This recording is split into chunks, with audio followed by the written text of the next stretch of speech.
국가교육위원회 학교공동체 특별위원회 의견 발표. 학교폭력 예방교육 혁신 방안. 네, 시대가 엄중하긴 한가 봅니다.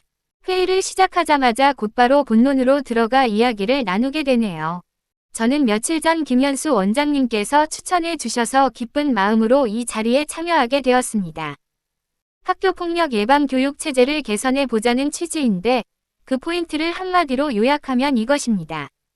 지금까지 어울림 교육은 1기부터 저도 참여해 왔습니다. 그런데 이 어울림 이외 현장에서 제대로 어울리지 못하고 있는지에 대해 이제는 진지하고 심도 있는 고민이 필요하다고 생각합니다. 또 올해 서울시교육청에서는 사회정서교육 15시간을 요구하고 있습니다. 이로 인해 무엇이 학교폭력 예방 교육이고 무엇이 사회정서교육인지 현장에서 혼동이 생기는 상황도 나타나고 있습니다. 그런데 우리는 현재 국가 수준의 교육과정을 채택하고 있습니다. 학교라는 하나의 풀장이 따로 존재합니다. 교사들은 그 풀장 안에서 학생을 가르치고 성장시키고 평가해야 합니다. 그런데 어울림 교육은 처음 시작된 이후 지금까지도 그 풀장 밖에 머물러 있습니다. 그렇지 않습니까? 매년 연계해야 한다고는 하지만 여기 계신 선생님들 모두 아시다시피 교육과정은 이미 누더기가 되었습니다. 해야 할 일이 너무 많습니다.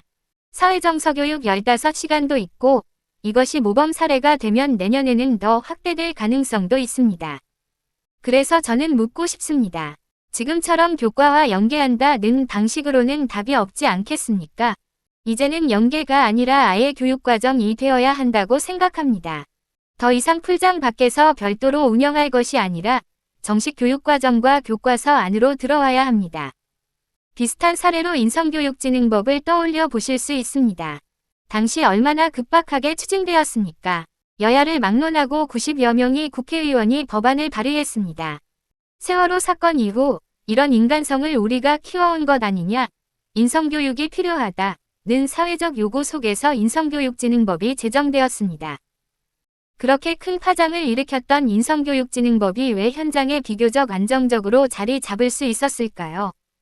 그 이유는 법이 교육과정 속에 처음 설계 단계부터 치밀하게 스며들었기 때문입니다. 당시 공청회에도 교육부 교육과정 담당 과장님이 참석하셨습니다.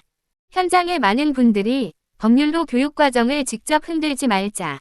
또 하나의 법이 창의적 체험활동과 학교 전체를 흔드는 일이 되어서는 안 된다는 우려를 제기했습니다. 그 이후 교육부는 인성교육진흥법을 교육과정 속에 체계적으로 반영했습니다. 그래서 지금은 교육과정 교사용 지도서 안에도 인성교육 관련 항목이 명시되어 있습니다. 저는 학교폭력 예방 교육도 같은 방향으로 가야 한다고 생각합니다. 학교폭력이라는 용어가 부담스럽다면 최근 많이 사용하는 교육활동 보호 등의 표현도 가능할 것입니다. 중요한 것은 이것을 정식 교육과정의 한 요소로 자리 잡게 하는 일입니다.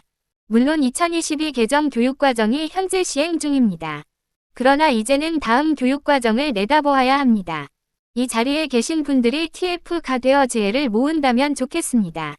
교육과정의 내용 요소, 목표, 그리고 평가 기준까지 함께 설계해야 합니다. 교사는 결국 평가가 명확할 때 가장 책임 있게 가르치게 됩니다. 또 한 가지 제안드립니다. 자료 10쪽, 학교폭력 예방 부분 중 주제별 통합 실행의 학교폭력 예방 퀴즈 토론 항목입니다. 저는 이 활동을 2010년부터 해왔습니다. 그런데 교육부 매뉴얼에 제시된 사례를 모두 합쳐도 100개가 되지 않습니다.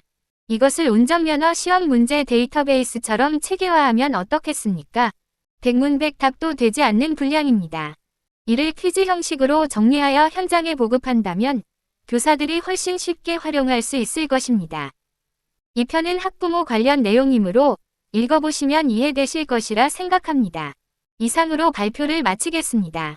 감사합니다.